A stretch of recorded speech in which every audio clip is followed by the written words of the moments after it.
కృప నుంచి కూడా ప్రార్థన చేస్తాను. కొన్ని స్థలాల్లో ఎవరైతే ప్రభా నీ బిడ్డలైన వారు మిమ్మల్ని ఆరాధిస్తున్నారో వారితో పాటు మమ్మల్ని జ్ఞాపకం చేసుకోండి. మందిరానికి వచ్చిన ప్రతి ఒక్కరిని కనికరించండి.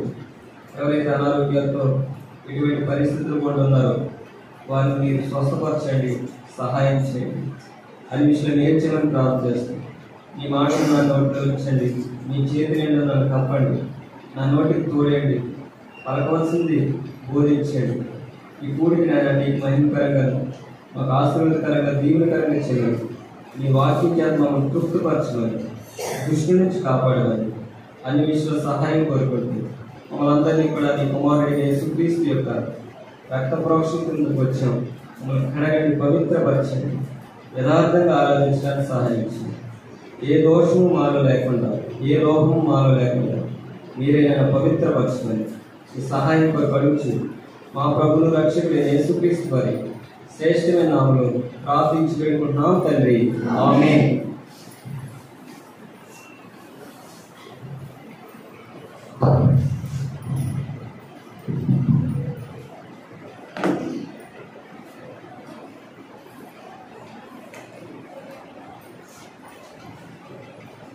పరిశుద్ధ గ్రంథం నుంచి దేవుని వాక్యం చదువును.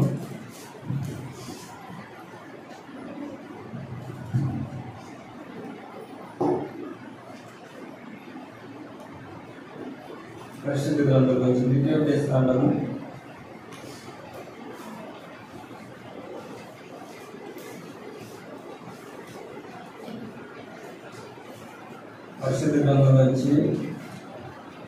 ద్వితీయోపదేశకాండము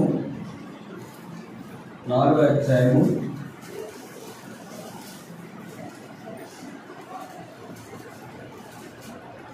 31వ వచనం చదువుతున్నాం.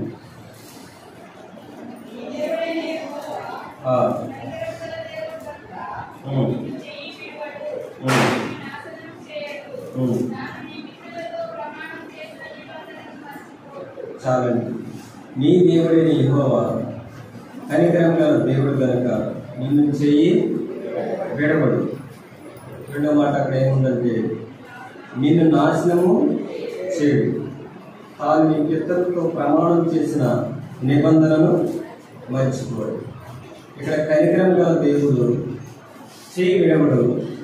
రెండవదిగా నాశనం చేయడు, ఆయన మర్చిపోడు.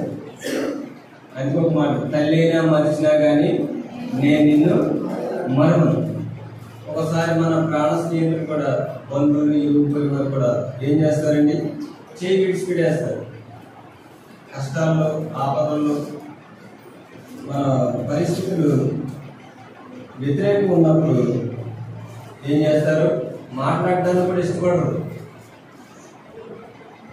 కానీ ప్రభు అంటున్నారు, నీ దేవుడైన యెహోవా కనికరం గల దేవుడు కనుక నిన్ను చేయడు, నిన్ను నాశనం చేయడు. తాను నీ పితరులతో ప్రమాణం చేసిన నిబంధనను మర్చిపోడు. మన దేవుడు మర్చిపోడు. అదే మాట చూడండి, కనికరం గల దేవుడు అన్న మాట మరొక చోట ఉంటుంది. చదువుతాం చూడండి. కొరింథీయులకు రాసిన 2వ పత్రిక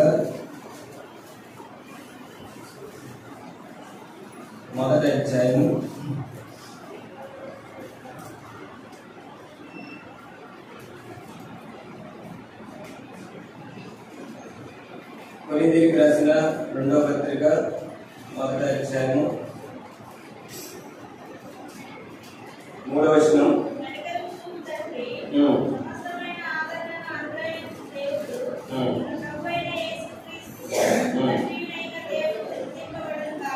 చాలండి. ఇక్కడ కూడా ఏముందంటే 3వ వచనం, ఆయన కనికరం చూపుతండి అంటే దేవుడు ఎటువంటి వాడు, కనికరం చూపిస్తాడు. మనం ఆరాధించే దేవుడు ఎటువంటి దేవుడు అంటే కనికరం గల దేవుడు. ఆయన ఏం చేస్తాడంటే కనికరము చూపిస్తాడు. ఎటువంటి సమయంలో చూపిస్తాడు చూడండి. అక్కడ మాట చదవండి. కొరింథీయులకు రాసిన 2వ పత్రిక 3వ వచనం చదవండి.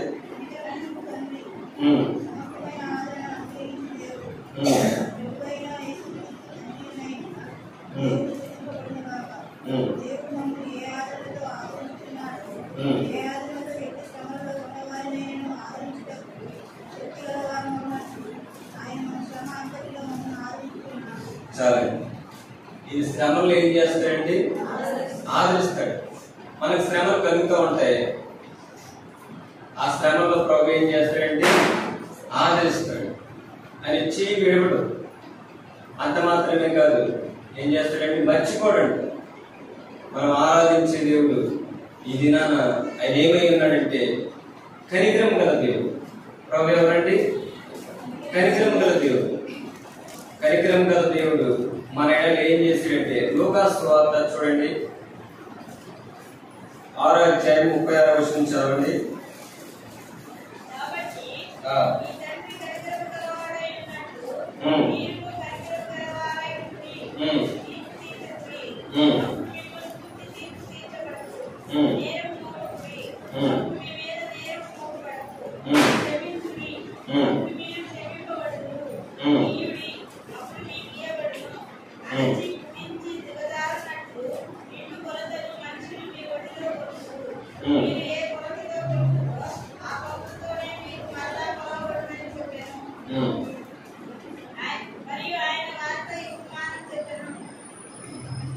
చాలా ఇక్కడ ఒక మాట ఉంది ఏంటంటే, మనం 35వ వచనం కానీ చదివితే, మీరైతే ఎట్టివారి గురించి నిరాశ చేసుకునక మీ శత్రువులను ప్రేమించి మేలు చేయడి, అప్పియడి, అప్పుడు మీ ఫలం గొప్పదై ఉండదు.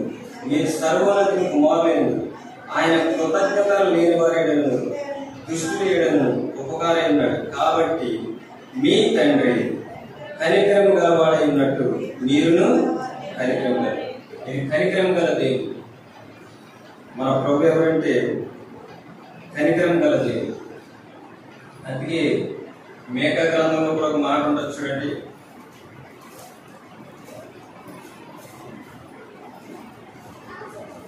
ఏడవ అధ్యాయము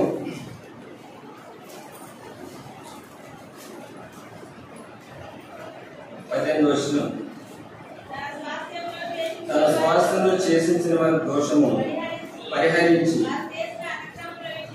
వారు చేసిన అతిక్రమణ విషయమై వారిని క్షమించి దేవుడైన నీతో సముడైన దేవుడు ఉన్నాడా? సరే, ఆయనతో సముడైన దేవుడు ఉన్నాడా? ఆయన కనికరము చూపుడు యందు సంతోషించేవాడు కనుక నిరంతరము కోపం వచ్చాడంటాడు. ఆయన కనికరాన్ని బట్టి ఆయన ఏం చేయడండి? కోపడ్డాడు. మన కోపాలు వస్తాయి పిల్లల మీద, ఒక్కోసారి పరిస్థితిని బట్టి పొరుగు వారి మీద, బంధువుల మీద, స్నేహితుల మీద, ఏదో పరిస్థితుల మీద కోపం వస్తుంది. కానీ ఆయన కనికరం గల దేవుడు. ఆయన అంటే చూడండి, అక్కడ మాట ఉంటుంది, అతిక్రమముల విషయమే వారిని క్షమించి దేవుడైన నీతో సముడైన దేవుడు ఉన్నాడా? ఆయన కనికరం చూపుడు యందు సంతోషిస్తాడంట. ఆయన సంతోషం ఏంటండి? మనం సంతోషిస్తాం. ఒకసారి పిల్లలు ఏం చేస్తారు? ఊరు పోయాలంటే సంతోషం. కొంతమందికి ఆహారం అంటే సంతోషం, కొంతమందికి మందిరం అంటే సంతోషం. కానీ దేవుడికి కూడా సంతోషం ఉంది. ఏంటండి? ఆయన కనికరం చూపుడు యందు సంతోషిస్తాడంట. దేవుడు కనికరం చూపుడు యందు సంతోషిస్తాడంట. సంతోషించువాడు గనుక నిరంతరము కోపం. దేవుడు కోపడితే ఏమవుతుందో చెప్పండి? మీ మాటతో చెప్పండి. మీకు పిల్లలు బట్టి కోపం వస్తుంది. ఏం చేస్తారు? ఒకసేపు మాటతో చెప్తారు, ఓర్చుకుంటారు. చివరికి ఏం చేస్తారు? కొట్టేస్తారు. తర్వాత మళ్ళీ బాధపడతారు, ఎందుకు కొట్టారు. కొంతమంది బాధపడతారు కానీ కొంతమంది బాధపడరు. కానీ దేవుడు కూడా కనికరం చూపుడు యందు సంతోషిస్తాడంట, నిరంతరము కోపం ఉంచాడు. ఆయన కోపడితే ఏమవుతుందో చెప్పండి? కీర్తన గ్రంథంలో ఉంటుంది చూడండి ఒక మాట. కీర్తన గ్రంథం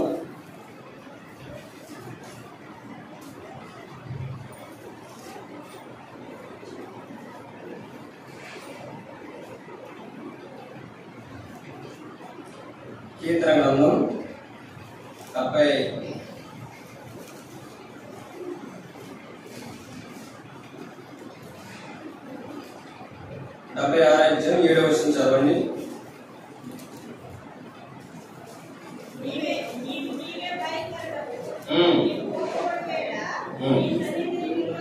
చాలా చూసారు.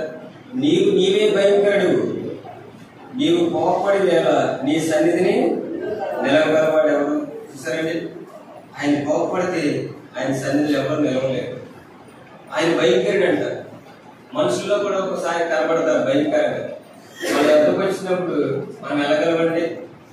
కొంతమంది భయంకరంగా కనబడతారు, వారి వస్త్రాలు బట్టి, వారి యొక్క ప్రవర్తన బట్టి, మాటలు బట్టి. పిల్లలు కూడా ఎవరు దూరం ఉంటారు.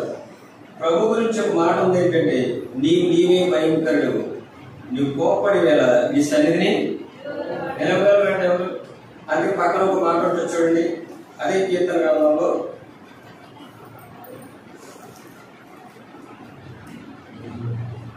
78వ అధ్యాయము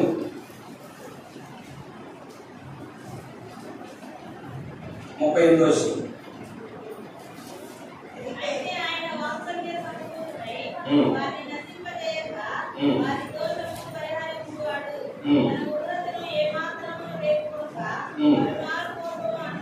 చూడండి, ప్రభు ఏం చేస్తున్నాడండి? కోపాన్ని అనుసరించుకుంటాడండి. అందుకే ఆయన కనికరం చూపిస్తూ సంతోషిస్తాడు. చూడండి, తన ఉగ్రతను ఏమాత్రము రేపు కనుక పలుమార్లు కోపము అంచుకుంటాడంట. 39వ వచనం.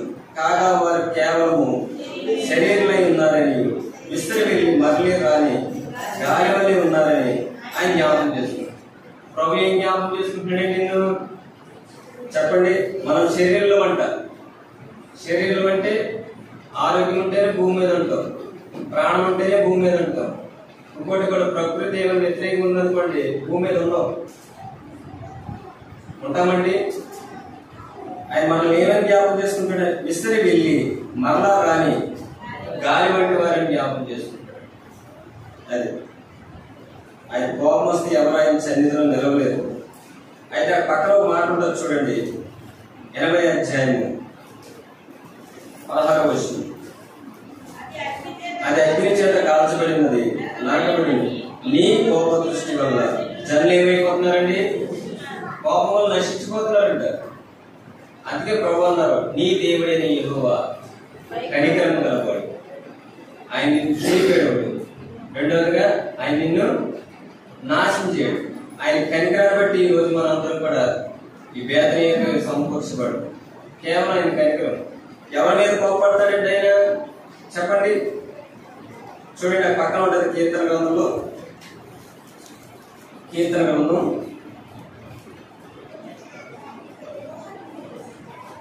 ఎవరి మీద ప్రభు కోపడతాడు చూడండి. 107వ అధ్యాయము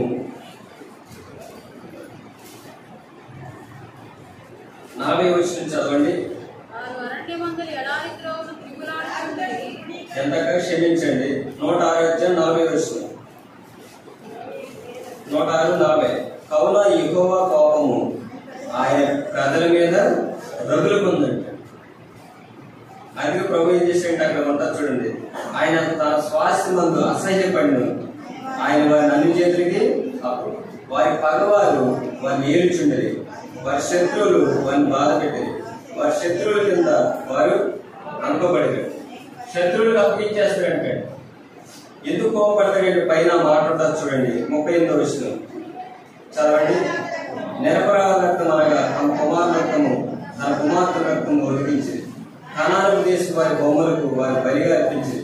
ఆ రక్తం వలన దేశము ఏమైపోయిందండి? అపవిత్రమైంది. తమ క్రియల వలన వారు అపవిత్రమైంది, తమ నడవడిలో వ్యభిచరించిన వారు. అందుకే ప్రభు కోపపడ్డాడు. చూసారండి, కోపడితే ఆయన సన్నిధిని ఎవరు నిలవలేరు, నశించిపోతారు. అందుకే ప్రభు అన్నారు, నీ దేవుడైన యెహోవా కనికరం. ఆయన ఎవరెవరి మీద కనికరం పడతాడో చూడండి ఒకసారి చూద్దాం. మత్తయి సువార్త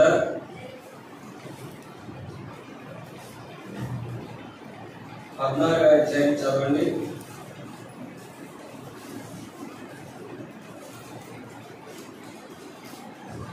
మత్తయి సువార్త 14వ అధ్యాయం 14వ వచనం చదవండి.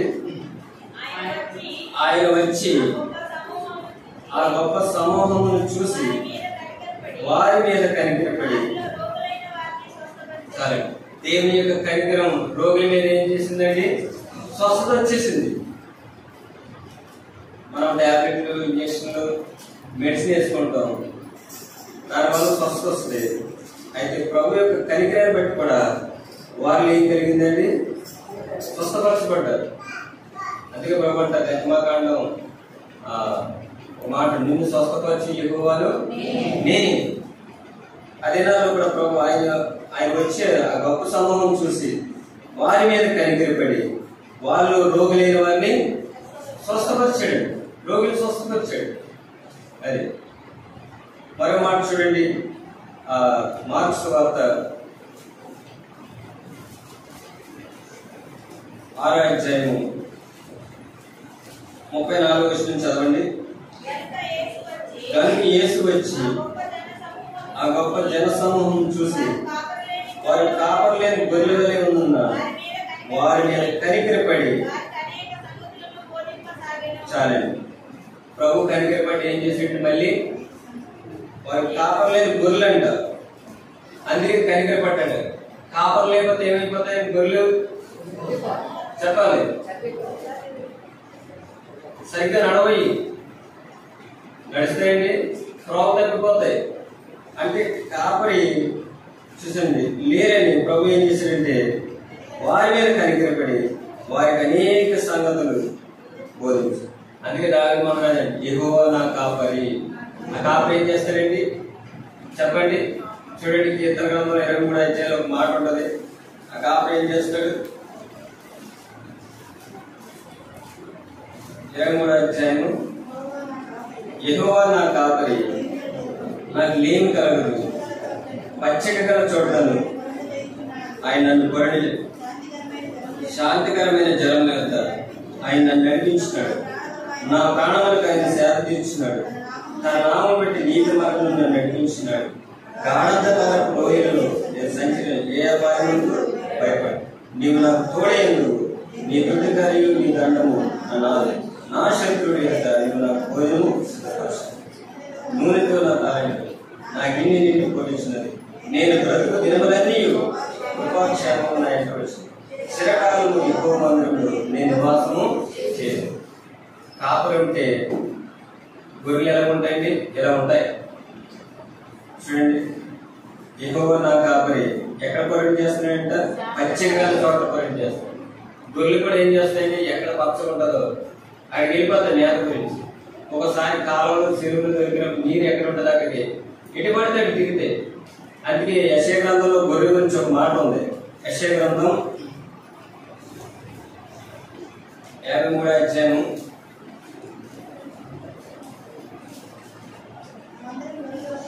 6వ వచనం, మనమందరము గొర్రెల వలె త్రోవ తప్పిపోతుంది, మనలో ప్రతి వాడును తనకిష్టమైన త్రోవకు తొలిగి.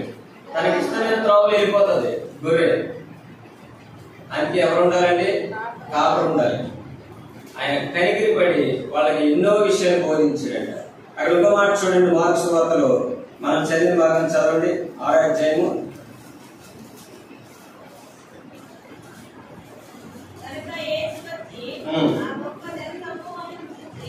వారి కాపరు లేని గొర్రెల వలె ఉన్న వారి మీద కనికిరి పడి వారికి అనేక సంగతులు బోధించాడు. మొట్టమొదటిగా కనికిరి పడి ఆయన రోగులు స్వస్థపరిచాడు. రెండోదిగా చూస్తే వారికి అనేక సంగతులు బోధించాడు. మూడోది చూడండి అక్కడ ఉంటది 35వ వచనం.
చాలు. ఇక్కడ మూడోదిగా చూస్తే ప్రభు కనికరపడి వారికి ఏం పెట్టాడండి? ఆహారం పెట్టాడు. సరే, ఆయన మొట్టమొదటిగా రోగులు స్వస్థపరిచాడు. రెండవదిగా వారికి కాపర్లేని గొర్రెల వలె ఉన్నందున అనేక సంగతులు బోధించాడు. మూడవదిగా చూస్తే ప్రభు ఏం చేశాడంటే వారికి ఏం పెట్టాడండి? కనికరం చూపించాడు. అక్కడ ఎంతమంది జనం ఉన్నారండి? 8,000 మంది.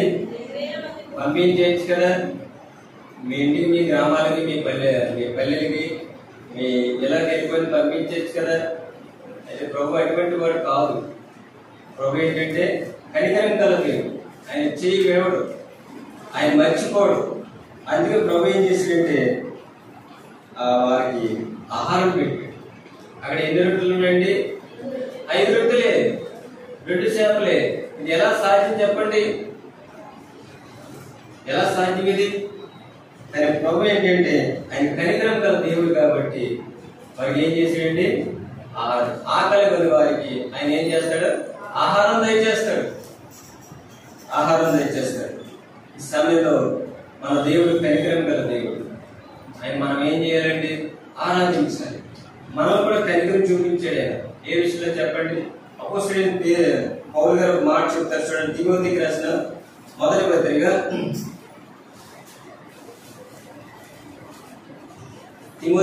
మొదటి పత్రిక 1వ అధ్యాయము 15వ వచనం చదవండి. ఎంతక పాపులను రక్షించుటకు క్రీస్తు లోకములకు వచ్చిన వాక్యము నమ్మదగినది, పూర్ణ అంగీకారం పొందినని అట్టి వారిలో నేను ప్రధానుడు. ఆయన తిమోతికి రాసిన పత్రికలో ఆయన గురించి ఏం చెప్తున్నాడంటే, ఏమని చెప్తున్నాడండి? ఆ పాపుల్లో నేను ప్రధానుడును. పౌలు గారు చెప్తున్నారు తిమోతికి రాసిన పత్రికలో, తిమోతి నేను పాపుల్లో ఎవరిని? ప్రధానుడును. చూడండి, తను తానే పరిచయం చేసుకున్నాడు. నేను పాపిని, ప్రధాన పాపిని. ఎందుకని చెప్తున్నాడండి? చదవండి కింద వచనం.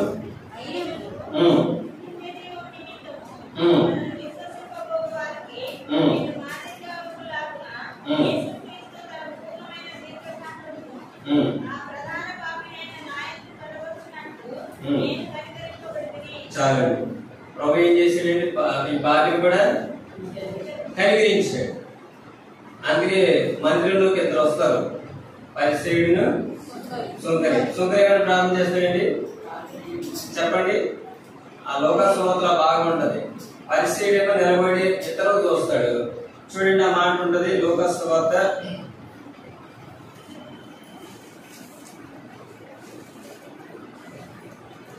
18వ అధ్యాయము 11వ వచనం చదవండి. పరిసయ్యుడు నిలబడి, దేవా నేను చోరులను, అన్యాయస్తులను, వ్యభిచారులను, ఇతర మనుషులైన ఈ సుంకరి వలె ఉన్నందుకు నీకు కృతజ్ఞతాస్తుతులు చేసు. వారములకు 2 మార్లు ఉపవాసం చేసు. నా సంపాదన అంతట్లో 10వ వంతు చెల్లించిన తనలో తాను ప్రార్థన చేసుకున్నాడు. అయితే సుంకరి దూరంగా నిలిచుండి ఆకాశంలోకి పన్నెత్తుడికైన ధైర్యం చాలక రొమ్ము కొట్టుకుని, దేవా పాపినైన నన్ను కరుణించు. సరేండి, దేవా పాపినైన నన్ను కరుణించు. అపోస్తలుడైన పౌలు గారు కూడా ఏమంటాడంటే, నేను ప్రధాన పాపిని, నన్ను దేవుడు ఏం చేశాడు? కనికరించాడు. ఈ పాపి ఏం చేశాడండి చెప్పండి? అపోస్తల కార్యములు. ఈ పాపి ఏం చేశాడు? ఈ ప్రధాన పాపి ఏం చేశాడు? చూడండి, ఇక్కడ ఒక మాట ఉన్నది. 26వ అధ్యాయము 9వ వచనం కానీ చదవండి. నజరేయుడైన యేసు నామమునకు విరోధముగా అనేక కార్యములు చేయవలని ఈ పాపి ఏం చేశాడండి? యేసుక్రీస్తు నామానికి విరోధంగా అనేక కార్యాలు చేశాడు. రెండోదిగా చదవండి. యెరూషలేములో నేను అలాగు చేస్తున్నా, నేను ప్రధాన యాజకుల వల్ల అధికారం పొంది పరిశుద్ధులను అనేకులను శాస్త్రాల్లో వేసాడంట. ఏం చేశాడండి? శాస్త్రాల్లో వేసాడు. ఇంకేం చేశాడు చూడండి, వారిని చంపినప్పుడు సమ్మతించాడంట. అక్కడ ఇంకో మాట 11వ వచనం, అనేక పర్యాయములు సమాజ మందిరంలో వారిని దండించాడు అంటాడు. ఈ పనేంటి? పాపి పని, ప్రధాన పాపి చెప్పండి. యేసుక్రీస్తు నామానికి విరోధంగా కార్యాలు చేయడం. రెండవదిగా అధికారం పొంది పరిశుద్ధులు అనేక సరసాల్లో వేశాడు, వారిని చంపినప్పుడు సమ్మతించాడు. అనేక పర్యాయాలు సమాజ మందిరంలో వారిని దండించేవాడంట. వారి దేవదోషం చేయనట్లు బలవంతం పెట్టేవాడు. మరియు వారి మీద మిక్కిలి క్రోధం గలవాడిని ఇతర పట్టణంకి వెళ్ళి వారిని హింసించాడు. అందుకే తన పత్రికలో అంటాడు, తిమోతి, నేను ప్రధాన పాపిని, అయితే దేవుడు నన్ను ఏం చేశాడు? కనికరించి. ఆ మందిరానికి వచ్చిన సుంకర్ కూడా అంటాడు, దేవా, పాపిని నన్ను కరుణించు. సరే, దేవుడు రోగిని ఎడల ఏం చేశాడు? కనికరపడ్డాడు, స్వస్థపరిచాడు. రెండోదిగా చూస్తే వారికి కాపులు లేని గొర్రెలని వారికి అనేక విషయాలు బోధించాడు. మూడోదిగా చూస్తే ఆయన ఏం చేశాడండి? ఆహారం పెట్టాడు. నాలుగోది చూస్తే ఒక హింసకుడు, దోషకుడు, హానికరుడు, సంఘాన్ని పాడు చేసేవాడు, చెదగొట్టేవాడు, యేసుక్రీస్తు నామానికి విరోధంగా అనేక కార్యాలు చేశాడు. అటువంటి వ్యక్తిని కూడా ప్రభు ఏం చేశాడండి?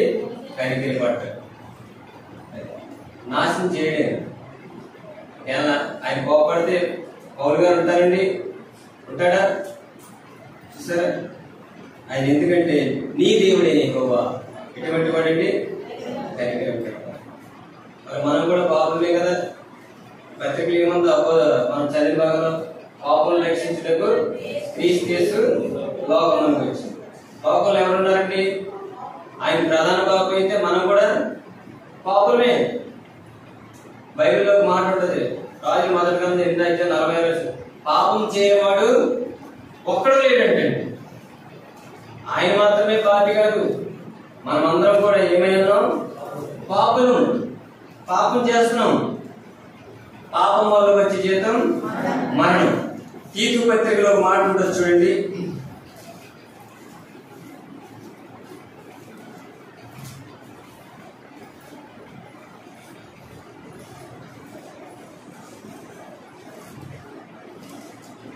తీతుకు రాసిన పత్రిక 3వ అధ్యాయము చదవండి, 3వ వచనం కానించి. ఎందుకనగా మనము కూడా మునుపు అవివేకులమును, అవిధేయులమును, మోసపోయిన వారమును, నానా విధములైన దురాశలకును భోగములకును దాసులమై ఉండి దుష్టత్వమునందు అసూయందు కాలం కొరకుచు అసహ్యులమై ఒకరినొకరు ద్వేషించు ఉంటిమి గాని మన రక్షకుడైన దేవుని యొక్క దయయు మానవుల యెడల ఆయనకున్న ప్రేమయు ప్రత్యక్షమైనప్పుడు మనం నీతిని అనుసరించి చేసిన క్రియల మూలముగా కాక తన కనికరము చొప్పుననే పునర్జన్మ సంబంధమైన స్నానము ద్వారాను పరిశుద్ధాత్మ మనకు నూతన స్వభావం కలుగజేయడం ద్వారాను మనల్ని రక్షించాడు. మనం కూడా రక్షించాడు ప్రభు.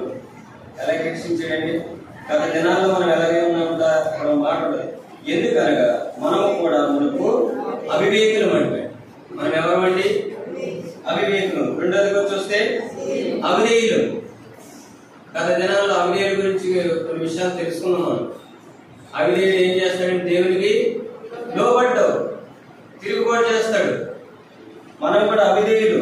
మూడోదిగా చూస్తే మోసపోయిన వారమంట. నానా విధములైన దురాశలకును భోగములకును దాసులమంట. దేనికి దాసులమండి? భోగానికి దాసులం, దురాశకు దాసులం, అవిధేయకు దాసులం, మోసపోయిన వారు. దుష్టత్వమందు ఏం కలుపుతున్నాం మనం? చెప్పాలి. దుష్టత్వమందును అసూయందును కాలం గడుపుతున్నాం. అసహ్యులమై ఒకరినొకడు దేశించుకుంటుంది. కానీ మన రక్షకుడైన దేవుని యొక్క దయయు మానవుడిల ఆయనకున్న ప్రేమయు ప్రత్యక్షమైనట్టు మన నీతిని అనుసరించి క్రియ మూలంగా కాక తన కనికరం చూపుకునే. చూసారండి, మనం కూడా ఏం చేసేది ప్రభు? తన కనికరం చూపున మనలో కూడా ఏం చేసాడు ప్రభు? పునరుజ్ఞాన సంబంధమైన స్థానం ద్వారా పరిశుద్ధాత్మ మనకు నూతన స్వభావం కలిగజేయడం ద్వారా మనకు ప్రభు ఏం చేశాడండి? రక్షించాడు. ఆనాడు అపోస్తలుడైన పౌలు గారు చెప్తున్నారు, నేను ప్రధాన పాపిని, అయితే దేవుడు నన్ను ఏం చేశాడు? కనికరించాడు. ఆ పాపి ఏమైపోయాడండి? చెప్పాలి. ఏమైపోయాడు ఆ పాపి? అపోస్తలుడుగా చేయబడ్డాడు. దేవుని యొక్క సేవ చేశాడు. దీనికి కారణం ఏంటంటే కనికరం. మరి మనం కూడా ప్రభు కనికరం చూపించుకోవాలి. మనం కూడా ఎక్కడికి వెళ్ళవలసినటువంటి అవిధేయులు ఎక్కడికి వెళ్తారు చెప్పండి? అవిధేయులు ఎక్కడికి వెళ్తారు? అసహ్యులు ఎక్కడికి వెళ్తారు? నానా విధమైన దురాశలకు భోగములకు దాసులైన వాడు, దుష్టత్వం కాలం, అసూయత కాలం గడిపే వాళ్ళు ఎక్కడికి వెళ్తారండి చెప్పండి? ఏముంది? శిక్ష ఉంది. అయితే ప్రభు అక్కడ ఒక మాట అంటారు చూడండి, తన కనికరం చొప్పున మనల్ని ఏం చేశాడైనా మనం రక్షించాడండి, రక్షించాడు. అందుకే కనికరం గల వారు ధన్యులు. మరి ఏం పొందుతారండి? కనికరం. మన దేవుడు కనికరం గల దేవుడు. మన కనికరం చూపించాం. మనం పాపం చేస్తాం.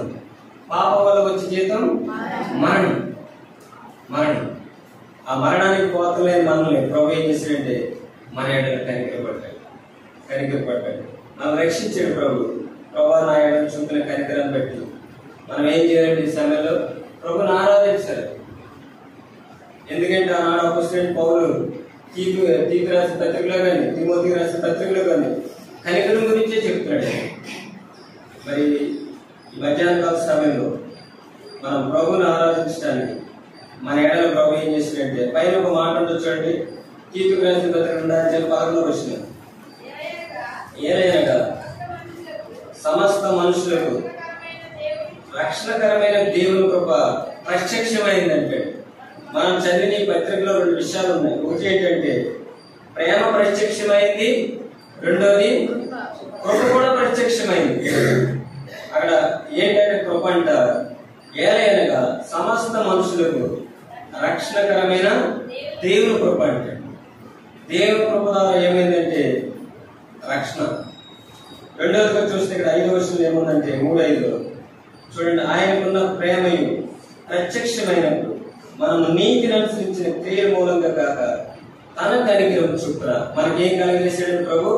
నూతన స్వభావం కలిగజేసాడు. అక్కడ ఉంటుంది పరిశుద్ధాత్మ మనకు నూతన స్వభావం కలిగజేయడం ద్వారా మనలను రక్షించాడు. ఇది కనికరం. అందుకే రోమీయులకు రాసిన పత్రికలో పౌలు గారు ఒక మాట చెప్తారు కనికరం గురించి. చూడండి, రోమీయులకు రాసిన పత్రిక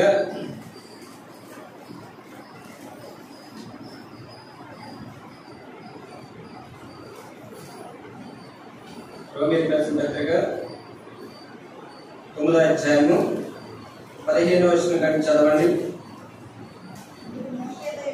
అందుకు మోషేతో ఇలాగూ ఎవరిని కరుణించునో వారినే కరుణించు, ఎవరైనా జాలి చూపునో వారినే జాలి కాగా పొందగోలు వారి వల్ల ప్రయాసపడే వారి వల్ల కరుణించు. ఎవరి వల్ల కలిగిందండి ఇది?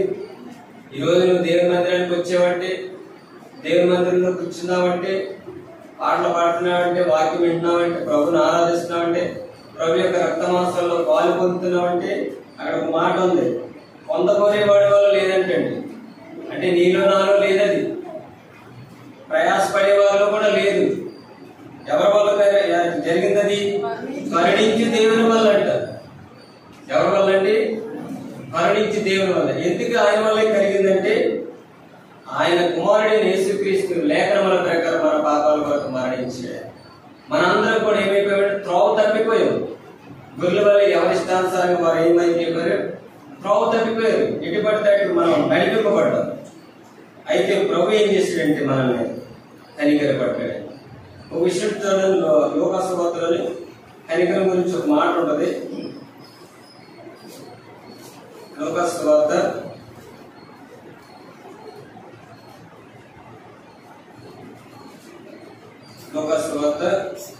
15వ అధ్యాయము 20వ వచనం చదవండి. వాడు ఇంకా దూరంగా ఉన్నప్పుడు తండ్రి వారిని చూసి కనికరపడి. చిన్న కుమారుడి విషయంలో తండ్రి ఏం చేశాడు? కనికరపడ్డాడు. ఆ కనికరం ఏం చేసిందంటే చెప్పండి, ఆ కుమారుడి వల్ల ఏం చేసింది? ఎదురు చూస్తున్నాడు, నా కుమారుడు ఇంకా వస్తాడు. చిన్న కుమారుడు తప్పిపోయాడు. ఎక్కడికి వెళ్ళిపోయాడు ఆయన? చెప్పాలి. తండ్రికి దూరం అయిపోయాడు. తండ్రి సహవాసాన్ని విడిచిపెట్టేసాడు. సమృద్ధి వద్దనుకున్నాడు, ఒంటరిగా బతకాలనుకున్నాడు, దూరంగా వెళ్ళిపోయాడు. అయితే ఒక దినాన్న అతడికి బుద్ధి వచ్చినప్పుడు ఏం చేశాడండి? ఎక్కడికి వచ్చాడు? తండ్రి దగ్గరికి వచ్చాడు. తండ్రి ఎదురు చూస్తున్నాడు. ఎదురు చూస్తున్న అతని కదా అక్కడ ఒక మాట ఉంది. వాడు ఇంకా దూరంగా ఉన్నప్పుడు తండ్రి వాడిని చూసి కనికరపడ్డాడు. కనికరపడి ఏం చేశాడు? పరిగెత్తాడు. చూడండి తండ్రి ప్రేమ ఎటువంటిది. పరిగెత్తి వారిని మెడ మీద ముద్దు పెట్టుకున్నాడు. ఆ వ్యక్తి వచ్చిన వ్యక్తి ఎలా ఉన్నాడండి చెప్పండి? ఆకలేసింది. వస్త్రాలు ఎలా ఉంటాయి చెప్పండి? మురికి ఉంటాయి. ఎలా ఉన్నాడు ఆ వ్యక్తి? కనికరం ఏం చేసిందంటే ఆ కుమారుడిని ముద్దు పెట్టుకున్నాడు. ఒక మాట అంటాడు అక్కడ 21. అప్పుడు ఆ కుమారుడు అతనితో ఏమంటాడండి? తండ్రి, నేను పరలోకం విరోధంగా నీ ఎదుట పాపం చేస్తాను. ఇక మీదట నీ కుమారుని అనిపించుటకు యోగ్యుడు కాదు. సరే, ఏ వ్యక్తి మీద కనికరపడ్డాడని తండ్రి? పాపం చేసిన వ్యక్తి మీద కనికరపడ్డాడు. ఆ కనికరం ఏం చేసిందంటే ఆ కుమారుడిని చేర్చుకున్నాడు. అందుకే యేసుప్రభువు వారు కూడా ఒక మాట అంటారు, నా యొద్దకు వచ్చి వారిని నేనేమాత్రము తండ్రి మన ఎడల కనికరం చూపించాడు. కుమారుడు ఏం చేస్తున్నాడండి? చేర్చుకున్నాడు. ఈ కుమారుడు కూడా తండ్రి ఏం చేశాడంటే చేర్చుకున్నాడు. చేర్చుకుని ఏం చేసాడండి? తనకి ఎన్నో చేశాడు. సరే, అలాగే యేసుప్రభువు వారు కూడా కనికరపడినప్పుడు ఏం జరిగింది? రోగుల్ని స్వస్థపరిచాడు. రెండవది చూస్తే ఆయన కనికరపడి ఏం చేశాడు చెప్పండి? ఏం చేశాడు? వారు కాపరు లేని గొర్రెలని వారి విషయాన్ని చెప్పాడు. మూడవదిగా చూస్తే ఆహారం పెట్టాడు. మరి అపోస్తలుడైన పౌలు గారు కూడా అంటాడు, నేను ప్రధాన పాపిని, నేను హింసకుడిని, దోషకుడిని, హానికరుని, సంఘాన్ని పాడు చేసేవాడిని. అయితే దేవుడు నన్ను ఏం చేశాడు? కనికరపడ్డాడు. ఆ కనికరమే మన ఎడల కూడా ప్రభు చూపించి మనం కూడా ప్రభువు దూరస్తాం, పాపం చేస్తాం. పాపం వల్ల వచ్చి జీతం మరణం. మరి ఆ కనికరము ప్రభు ఆ శిలువలో చూపించాడు కదా. ప్రభుని గాయపరిస్తే, ముఖం మీద ఉన్నేస్తే, చెంపదెబ్బలు కొట్టిస్తే, ఇంకా అవమానపరిస్తే, దూషిస్తే ప్రభు శిలువలో మరణిస్తూ కూడా ఒక మాట అంటాడు, తండ్రి మీరేం చేస్తున్నారో వీరిని క్షమించు. కనికరాన్ని బట్టి మనిషి ఏం చేస్తాడండి? క్షమింపబడతాడు. ప్రభు అది మారు మీద సరిపోతూ కూడా మీరేమి చేస్తున్నారో మీరెరగరని ప్రభు ప్రార్థన చేసాడు. ఆయన అంత కనికరం గలవాడండి. మరి ఆ కనికరం మనం పొందుకుని ఉంటే ఈ సమయంలో మనం ప్రభుని ఆరాధిస్తున్నాం. దేవా, నేను కూడా పాపం చేశాను, ఈ నరకానికి పోతుంది, అటువంటి నాయుడు కూడా నువ్వు కనికరం చూపించాడు. అందులో బట్టి చేయి విడవలేదంటాడు. కనికరం దేవుడు ఏం చేస్తాడు? ఒకవేళ కనికరం లేకపోతే ఏముంటది దేవుడికి చెప్పండి? ఏముంటది? ఆయన కనికరం లేదనుకోండి ఏముంటది చెప్పాలి? కోపం ఉంటది. కోపం వల్ల ఏమవుతారు? ఆయన సన్నిధిలో నిలబడిన కోపం వల్ల ఏమవుతుంది? నశించిపోతాం. కోపం వల్ల ఏమొస్తుందంటే దేవుని ఉగ్రత వస్తుంది. అయితే ప్రభు మన ఎడల కనికరం చూపించాడు. ఆ కనికరాన్ని బట్టి కనికరం గల దేవుడిని మనం ఆరాధిద్దాం. మరి ఎటువంటి ప్రభు దేవుడు మనకు అనుగ్రహించిన కాక సమయంలో ఎన్నో వాక్యాన్ని ఆరాధన చేసుకుని ప్రభుని ఆరాధిద్దాం.